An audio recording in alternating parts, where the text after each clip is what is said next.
sí vamos a hablar respecto a lo que pasa también relacionado con el cambio climático, porque no tenemos buenas noticias con el planeta, porque no lo estamos cuidando tanto, al parecer, este sobregiro de la Tierra, y mañana, 28 de julio, la humanidad ya habrá agotado los recursos que el planeta podía renovar. De esta temática que constantemente la vamos abordando junto a Ricardo Barra, director de EULA. Profe, ¿cómo está tanto tiempo?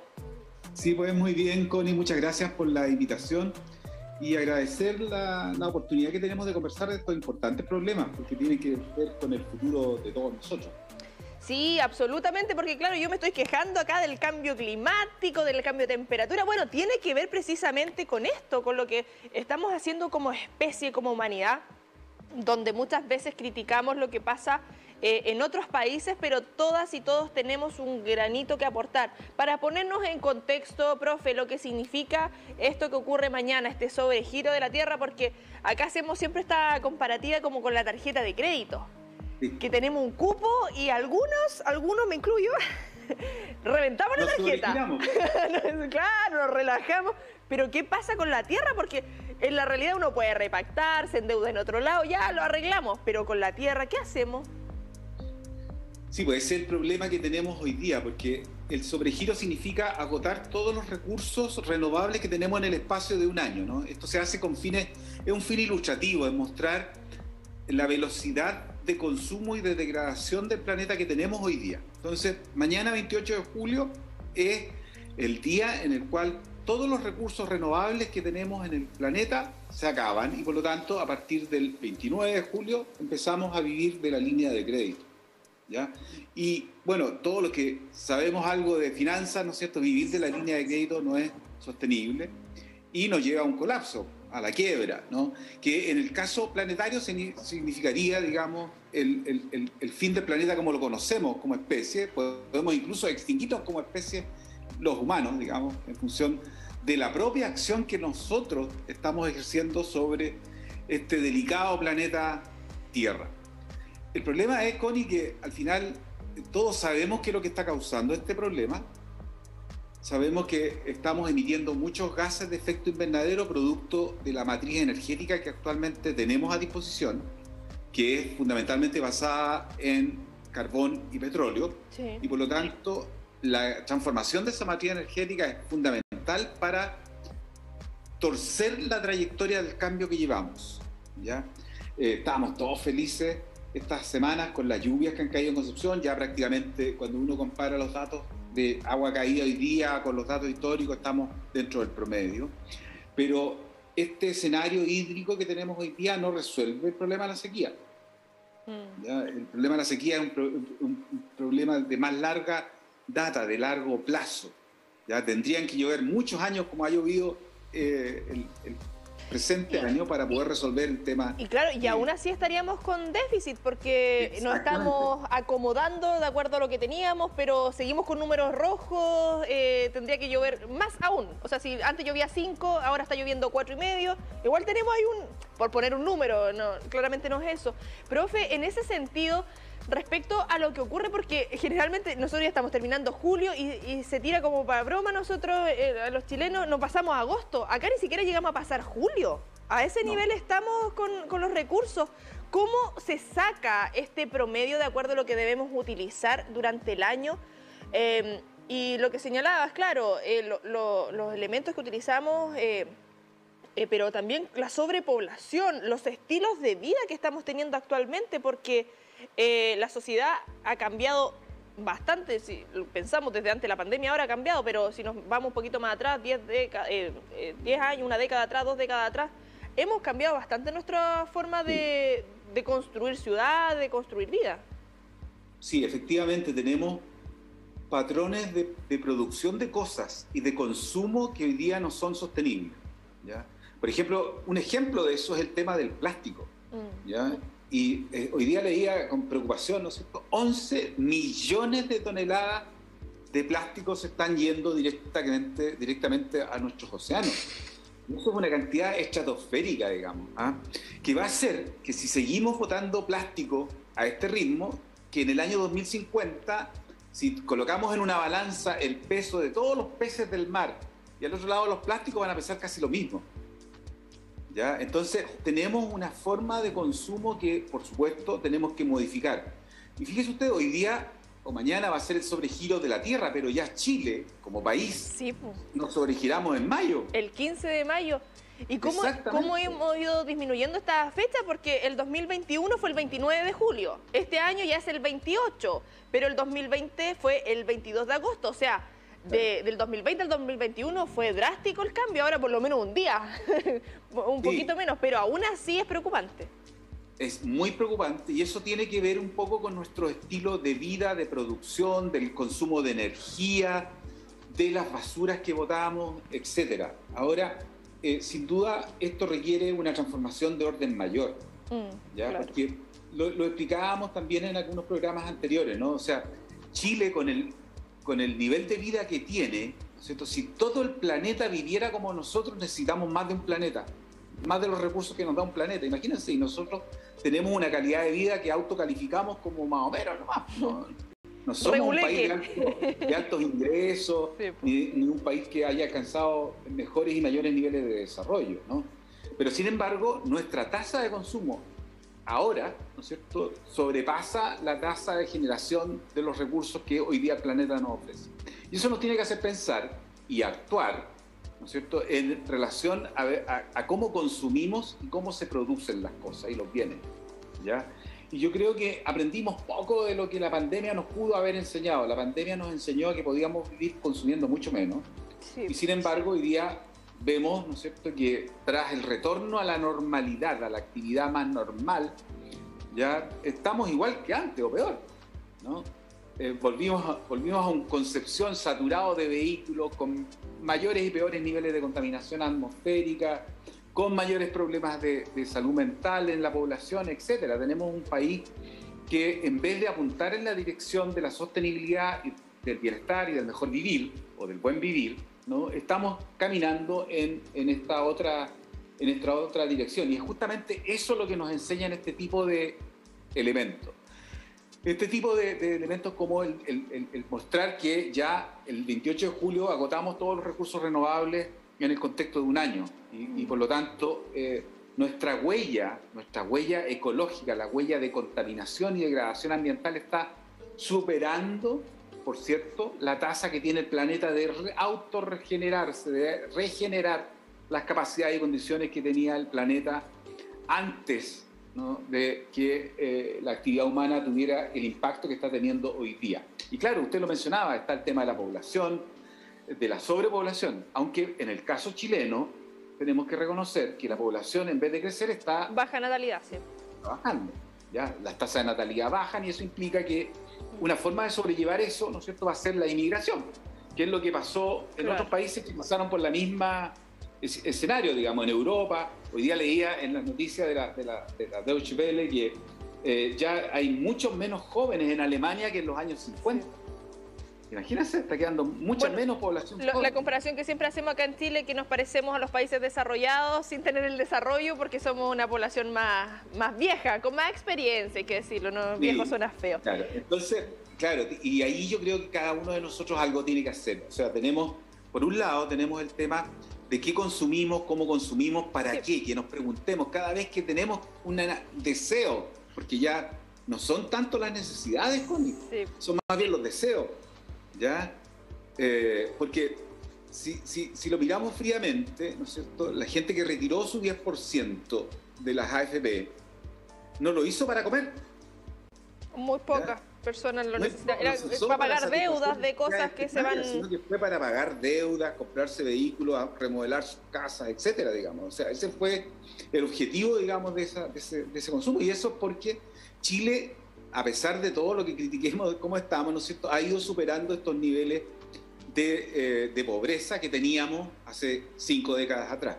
En ese sentido, y haciendo una bajada quizás respecto a lo que pasa en lo internacional, porque a mí me pasa cuando yo veo estas noticias, uno que no viene de las ciencias ambientales, y uno me considero una ciudadana común y corriente, y esto uno lo habla generalmente con la familia, con amigos.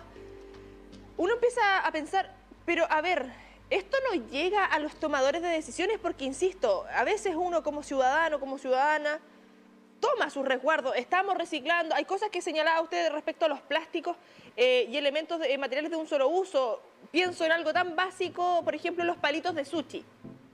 Que, por ejemplo, yo tengo de cerámico, que se lavan y no para no utilizar los otros. No sé, cosas tan básicas como esa que uno hace su esfuerzo. Quizás cambiar el detergente, el riego de planta, etcétera, etcétera, etcétera. Dejar de consumir carne en algunas personas también es una forma de aportar. Y ahí uno dice, chuta, claro, se nos exige que nos duchemos menos, que no hagamos esto, que no hagamos esto, pero cuando los tomadores de decisiones, y no me refiero solamente a nuestro país, me refiero a los grandes países, a los grandes que generan contaminación, no llegan estos informes. ¿Qué pasa con esa conexión entre la toma de decisión con el mundo científico, con la academia? Porque lo que estamos haciendo acá es divulgación científica, hacer una bajada de una temática complejísima de una manera más amena. ¿Pero eso no llega a los tomadores, a los grandes tomadores de decisiones? Connie, yo creo que usted está apuntando a uno de los problemas centrales que tenemos hoy día, ¿ya? Y de hecho, tenemos una gran discusión a nivel global de cómo nosotros, los que estamos en el lado de la ciencia, del conocimiento, de generar investigaciones, de estudiar los impactos de la actividad. Paréntesis, que vienen hace años con este tema.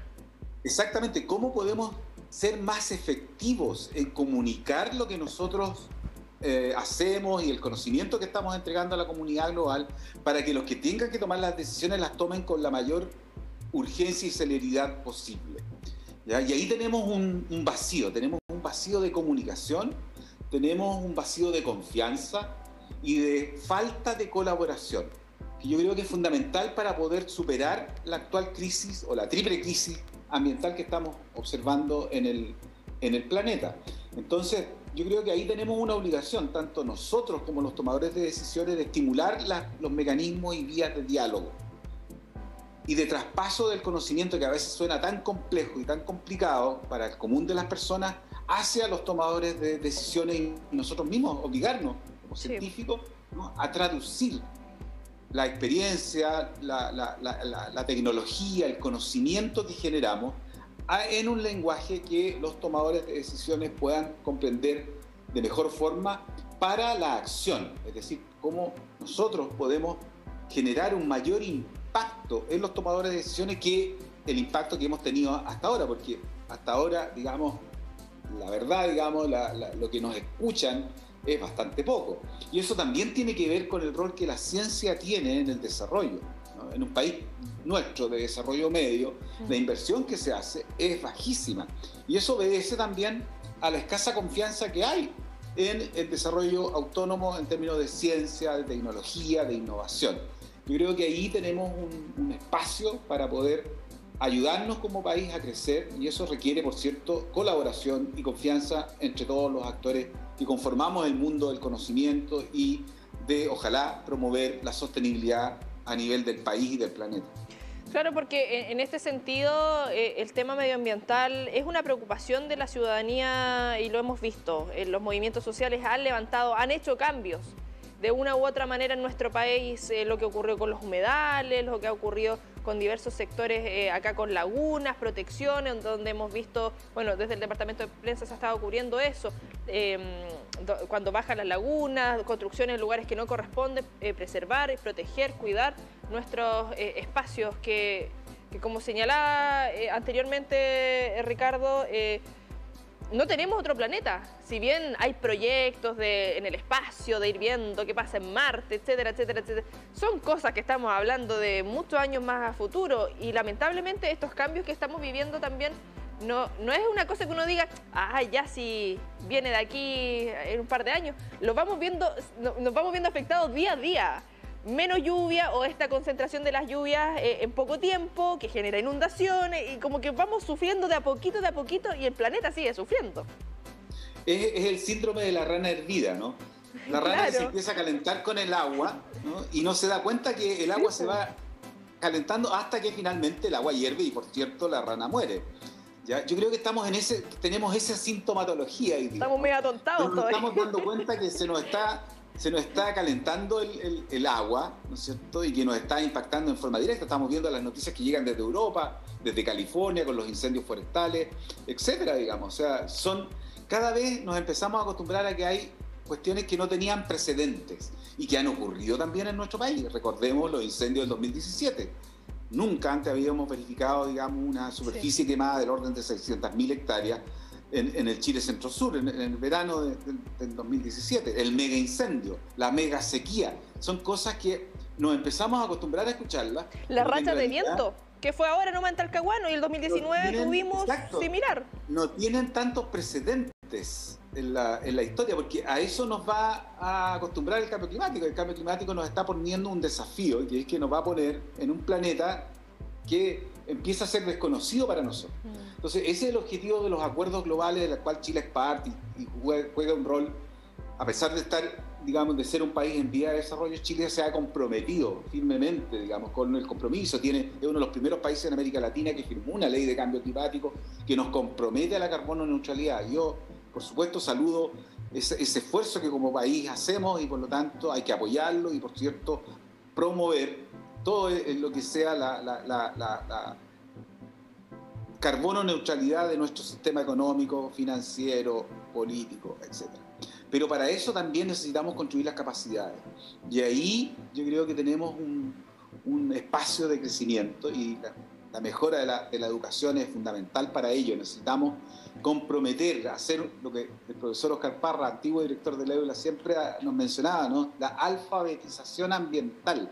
Sí. Esto es como aprender a leer. Tenemos que aprender que cada uno de nosotros como ciudadanos nos alfabeticemos en la temática ambiental, de manera de tener un compromiso de corazón con la protección del medio ambiente, con reducir nuestra huella ecológica, de manera que en vez de ir retrocediendo en el tiempo, en el sobregiro, vayamos ojalá llegando con recursos hasta el 31 de diciembre y que ojalá nos sobren recursos para poder gastarlos en los años que vienen. De eso se trata la sostenibilidad. Por último, que lleguemos a los 11 meses. Nos va mostrando que estamos caminando en la dirección incorrecta. Sí, y eso es la significancia de esto. Sí, no estamos llegando ni el primer semestre, estamos terminando con suerte. ¿Cómo va? Es que a mí eso me genera es claro, que si uno tiene un presupuesto para el año para vivir y te quedaste sin plata a mitad del año. ¿Cómo vive el segundo semestre? Claro, nosotros vivimos con plata prestada, ¿ya? Pero todos sabemos que vivir de la plata prestada no es sostenible porque en algún momento la tenemos que pagar. Y claro, nosotros la vamos a pagar. El cambio climático con se intereses. Paga, no es gratis. No es gratis, se paga. Y lo pagamos con vidas humanas, con costos económicos increíbles, ¿no es cierto? Con desatención de servicios públicos que son fundamentales, como la salud, la educación, para dedicar, por ejemplo, a llevar agua a gente que no tiene agua. ¿Se fija? Así la gastamos. Damos la vuelta más larga. Estuvimos hace un par de días hablando con Francisco de la Barrera también respecto a eso, a las viviendas, las construcciones que se hacen. Se da una vuelta larga y en general gastamos más, hay más tiempo, se pasa mal, y como señalabas, son vidas. Señalabas ciudades carbono neutrales. ¿Sería utópico pensar en eso? Por ejemplo, en nuestra zona, en nuestra región, ¿cómo lo vemos respecto a lo que hemos ido avanzando en este tiempo? Lo podríamos ver de aquí, no sé, en 5 años, 10 años. Sabemos que son recursos, sabemos que son cambios rotundos, pero ¿es factible, es posible? Yo creo que la posibilidad siempre está con lo que necesitamos, el compromiso de todas y todos, del sector privado, del sector público, en actuar más mancomunadamente para este fin, ¿no? En ese sentido, requerimos del concurso de todos, de los grandes y los chicos, siempre digo yo, ¿no? Entonces, para eso necesitamos construir 2 elementos que son fundamentales. Primero, una sociedad que colabora más y que establece vínculos de confianza, ¿ya? Y yo creo que en esos 2 aspectos tenemos ciertas debilidades como país. Desconfiamos mucho y colaboramos muy poco, ¿ya? Entonces tenemos que ir avanzando, sin duda, ¿no es cierto?, a colaborar más, competir menos, a confiar más en las acciones del otro y en la obtención de un beneficio que finalmente alcance a todos. El desarrollo, y ese ha sido el gran problema de Chile, ¿no? El desarrollo no ha llegado a todos. no llega a todos. Ese es el gran drama que tenemos. Entonces, ¿cómo lograr que efectivamente el estilo de desarrollo, la carbono neutralidad, ¿no? Ciudades más sostenibles, que todos queremos, si vamos a estar más del 90% de los chilenos ya viviendo en las ciudades del 2025? Necesitamos, por cierto, construir ciudades más habitables, ciudades con más verde, ciudades con sistemas adecuados de transporte, ciudades menos segregadas, ciudades más integradas, ciudades que tengan conciencia del valor que da el vivir en comunidad. Hacer una mezcla entre lo urbano y lo rural, porque si pensamos la vida de campo y si volvamos a años atrás, era todo más sencillo. O sea, la bolsa del pan, que ahora es como algo extraño, que uno sale, hoy tengo que comprar otra bolsa. Y al final estamos contaminando igual, porque estamos con tela y sabemos que la industria textil es de las que más contamina también. Entonces, claro, volver a esas cosas más naturales. Siempre, no sé, hablo con mi mamá, con personas más adultas. Oye, la bebida antes, el envase de vidrio. Sí, pues.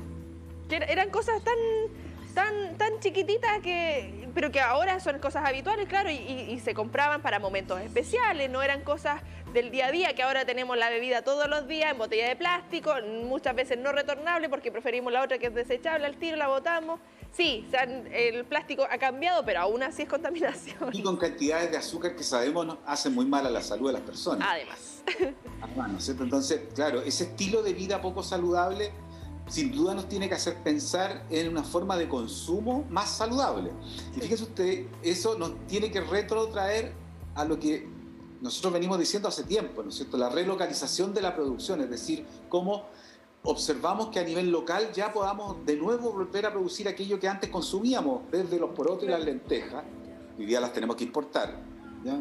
Sí. Hasta productos de consumo como los tejidos, como las lanas, etcétera, digamos. Yo creo que hay una serie de cuestiones que tenemos que modificar en nuestro sistema productivo y por eso lo que estamos viendo con mucho interés es justamente el renacer de esa producción local y uno empieza a ver con mucho interés, ¿no es cierto?, pequeños emprendedores, gente que se está yendo a vivir a las zonas rurales, ¿no es cierto?, que en vez de transformarlas en parcelas de agrado se transforman en parcelas de producción para la gran demanda que se está generando en las zonas urbanas, que es lo que está cautelando hoy día el Ministerio de Agricultura a propósito de restricciones a la parcelación en las zonas rurales, porque fíjese usted que se ha ido perdiendo una parte importante del suelo productivo chileno, ¿ya? Y eso atenta contra la soberanía alimentaria, atenta contra la independencia también. Imagínese usted la guerra de Rusia con Ucrania, puso los alimentos con un precio enorme,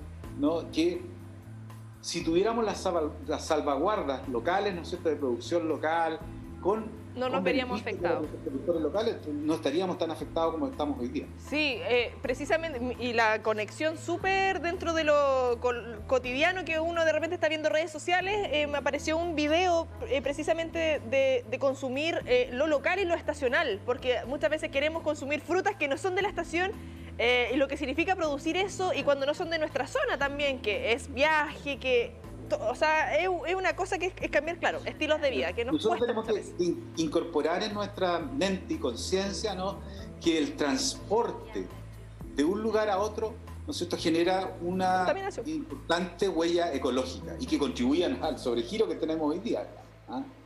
Entonces, en la medida que podamos tener la producción más cerca de donde se genera la demanda, que son las ciudades y las ciudades que van creciendo, ¿no es cierto?, vamos a hacer más sostenible el sistema.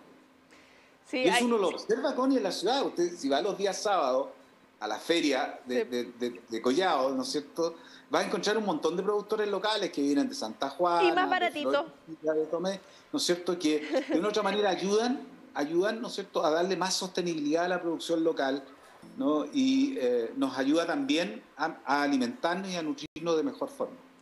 Sí, una temática que da para largo, siempre se nos hace corto el tiempo. Ricardo Barra, como siempre, un gusto que nos acompañe acá en la Comunidad del Contenido para generar conciencia respecto a todo lo que estamos viviendo y lamentablemente con este sobregiro que mañana ya agotamos todos estos recursos renovables. Que tengas buena tarde, nos vemos pronto. Muchas gracias por la invitación, Connie. Que estés muy bien. Recuerden que en tvu.cl y yo bajo mis patitas, ahí está, con las patitas colgando. En tvu.cl va a quedar esta conversación importantísimo. El 2021 ocurrió sobre el agotamiento de estos recursos el día 29 de julio, ya este año lo estamos viviendo el 28. Se nos va adelantando este tiempo. Compleja situación.